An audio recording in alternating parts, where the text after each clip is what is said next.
Open Network for Digital Commerce or ONDC promises to provide a level playing field to small merchants. Its proponents say that ONDC will move Indian e-commerce away from the current platform-centric model dominated by market leaders Amazon and Flipkart to an open network.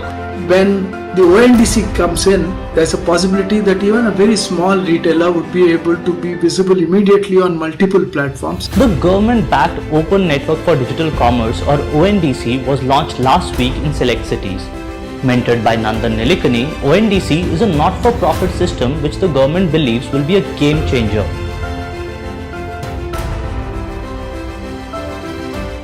Hi everybody, on 8th of May 2022, the Government of India launched a pilot phase of something called the Open Network for Digital Commerce or ONDC. This is a freely accessible online system for traders and consumers. And the reason why this is very important is because the government intends to break down the digital monopolies and duopolies of giant tech companies like Amazon, Flipkart, Zomato, Swiggy and other companies. On one side, while a legend like Nandan Nilikani himself is associated with this initiative, on the other side, Anand Mahindra himself had all praises for the ONDC initiative. This is expected to be as revolutionary as UPI itself. So keeping aside all the hype, in this episode today, let's try to understand what are the major problems in the market that prompted the government to start the ONDC initiative, how will it promote the small sellers and businesses against giant companies like Amazon and Flipkart, and most importantly, what are the most difficult hurdles that could turn this very same initiative into a flop project. This video is brought to you by Hirect, but more on this at the end of the video. To understand this, the first thing we need to know is why is there even a need for ONDC? Because you see, we already have super high-tech companies who have invested billions of dollars into researching and developing world-class tech for e-commerce in India, right? Then why is the government trying to intervene? Well, there are three specific reasons for that, and all these three reasons come under the canopy of just one factor, which is the abuse of aggregator superpower. So the question is, what are the problems associated with aggregator superpower? Well, this problem comes from the monopolizing model of e-commerce. And since I explained these models 3 months ago, I'm going to explain this again. So if you already remember these e-commerce models, please skip to this timestamp. And if you don't, here's an explanation of the same. In India, there are two important models of e-commerce through which these companies operate. The first model is the inventory model and the second is the marketplace model. The marketplace model is the model wherein there are independent buyers and independent sellers. And the e-commerce company merely acts as a platform to connect them through their website and mobile app. Whereas in the inventory model, the company procures products in massive quantities from the sellers at an ultra cheap rate to sell it directly to the customer. To understand this, let's take the simple example of a bookseller in Flipkart. If a bookseller makes a book at 150 rupees and sells it on Flipkart at 450 rupees, in this case, if Flipkart acts as a platform, it will generate a revenue of 112 to 150 rupees. And this amount also includes packaging and transportation charges. So if you see, this leaves very less scope for profit. But if Flipkart operates with the inventory model, then Flipkart will buy 10,000 books from the bookseller at once, and then it will use its bargaining power to buy it at just 200 rupees. After that, it will keep all these books in its warehouse, eventually to sell it at 450 rupees on the website. So this way, they generate 250 rupees in revenue with a little bit of inventory cost. Therefore, they get 100 rupees extra in revenue even for something as small as books. So when this is done for huge products that cost 10,000 or 20,000 rupees, the revenue difference skyrockets by $1 billion. Therefore, using the inventory model, the e-commerce companies generate way more profit as compared to the marketplace model.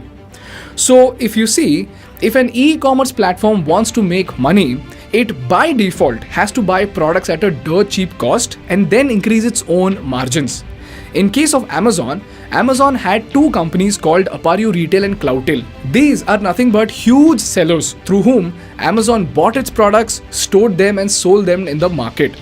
In fact, there was even an investigative report that stated that Cloudtail and Apparel Retail alone contributed to 35% of the total sales on Amazon India. And they even use these sellers to strike exclusive deals with smartphone companies like Apple, Xiaomi and other tech companies to outplay both smaller players and their rivals.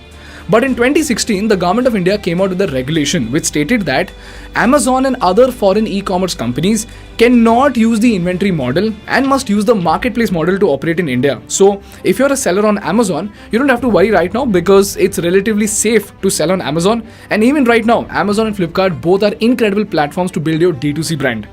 However, from the government standpoint, it clearly states how e-commerce companies will always find a way to increase their profits. So, there is a dire need to do something to promote micro and small sellers. This is the first reason for the ONDC initiative. The second reason that we all know is nothing but deep discounting. As you all know, 2200 rupees watch is available for 247 rupees, air purifier worth 33,000 is available for 24,000, branded shoes have 60 to 80% discount, and so on and so forth. These literally used to be the prices during Diwali sales, and this directly hurts the brick and mortar stores who are not able to match these deep discounts. So the second reason for ONDC is deep discounting that is hurting the offline commerce economy, which to us it may seem outdated, but from the government standpoint it is an important part of our economy, so the government cannot neglect it. And lastly, we have the imitation game of e-commerce platforms. Amazon is under investigation in the United States, Europe, and India for alleged anti-competitive practices that hurt other businesses. Amazon.com has repeatedly been accused of knocking off the products of sellers in its marketplace and rigging search results, and exploitation of its vast trove of data to promote its own merchandise at the expense of other sellers. Long story short, let's say there are 100 sellers who are selling ACs on e-commerce platform called Orchid Cart, and there are 5 slabs of sellers starting from 15 to 20,000, 20 to 25,000, 25 to 35,000, 35 to 50,000 and 50,000 plus. And just like any other product, there are various different colors and certain feature differentiations like Alexa, all-weather setting, and so on and so forth. So when these sellers sell on Orchid will easily know which price range of ACs sell the most, what features do the users like because its algorithm can read through the reviews. They would even know which color of the AC sell the most and which location registers the maximum amount of sales. And lastly, what is the perfect timing for the discount sales.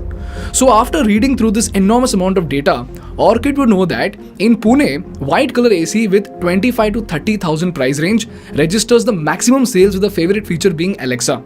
So what this e-commerce company would do is, it would acquire a small AC manufacturing company near Pune and have its warehouse in Pune itself. Then it will give all the specification to this manufacturing company, and while the best selling AC on Orchid sells at 25,000 rupees, Orchid will sell its own AC which is almost exactly same looking as the best selling AC, which is white in color, has an Alexa feature, but will be priced at 23,500 rupees. And cherry on the cake is that it will come with a Orchid bestseller label or Orchid choice label, and it will be listed on top of all other products.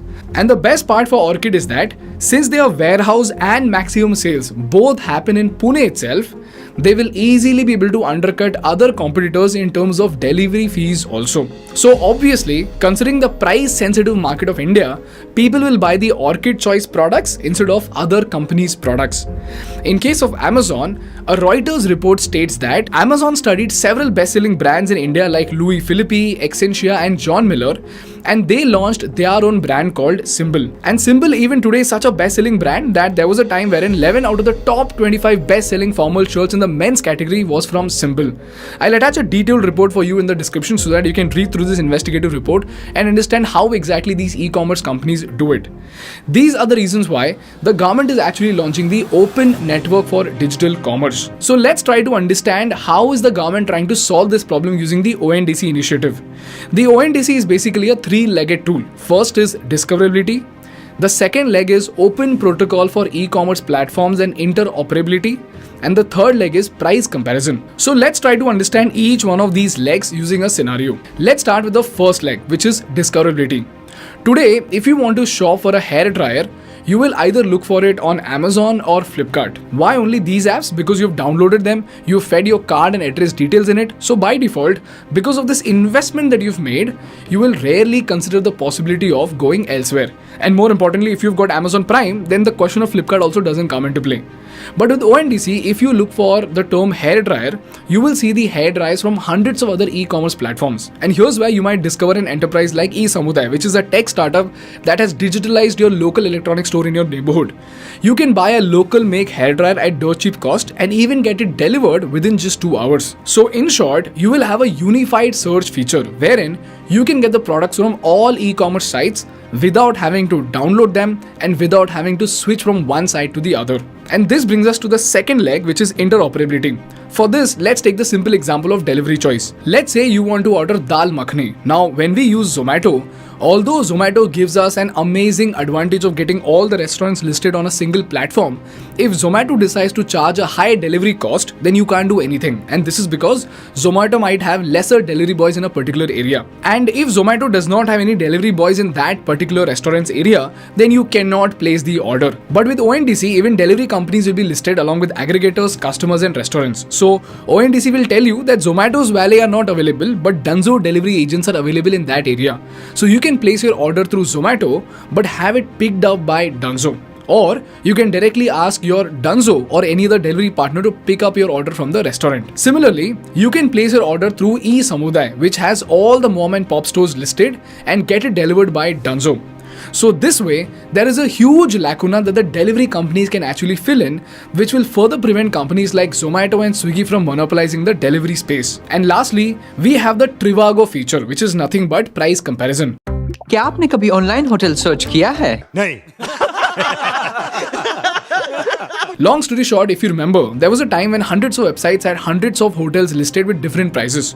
So Trivago came in and said that, dude, you choose the hotel and we will list all the prices from all the websites, and then you can choose the most economical option of all. This is exactly what ONDC intends to do for e-commerce. So if Amazon secretly pushes up its prices, you will not be blindsided by Amazon's ecosystem, and you will actually have the opportunity to see other e-commerce companies with a lesser cost. This is how the government intends to empower merchants and consumers by breaking the silos to form a single network to drive both innovation and scale, eventually transforming all the businesses from retail goods, foods to even mobility. And the reason why I'm really looking forward to this project is because this is one of the most complex problems the government has ever solved, and with brilliant minds like Nandan Nilekani sir, it would be very interesting to see how the government actually solves this problem to break the monopolies and duopolies of giant tech companies.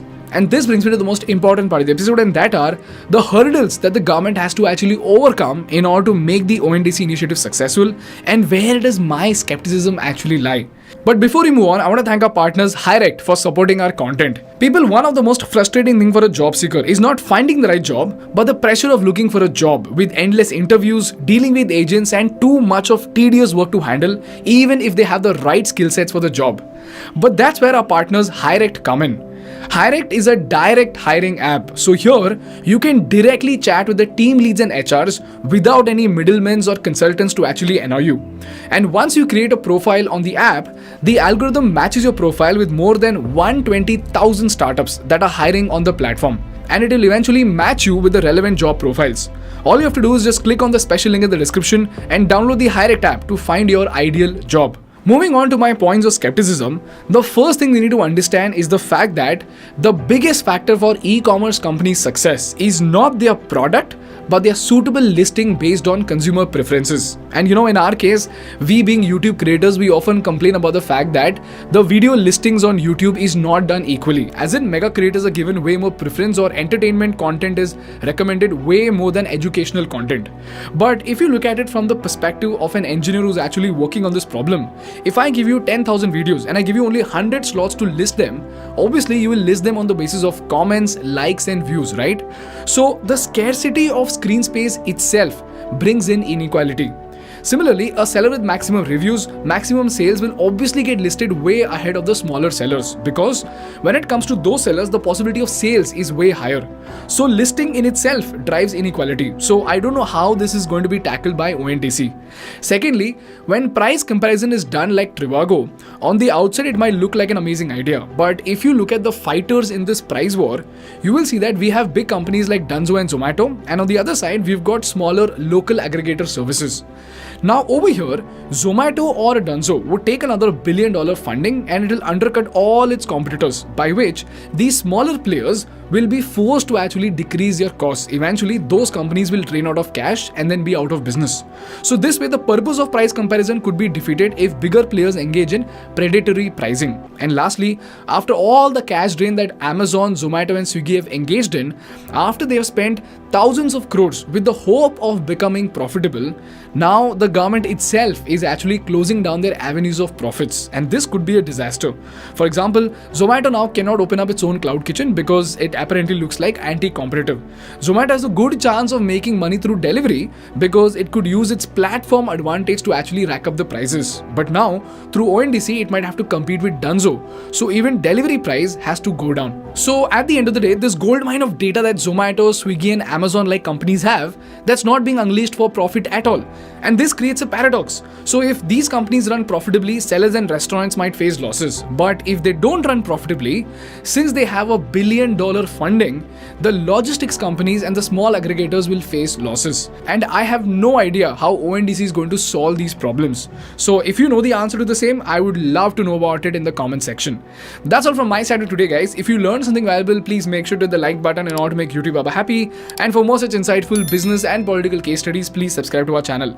Thank you so much for watching. I will see you in the next one. Bye bye. And download the Hirect app to find your ideal job.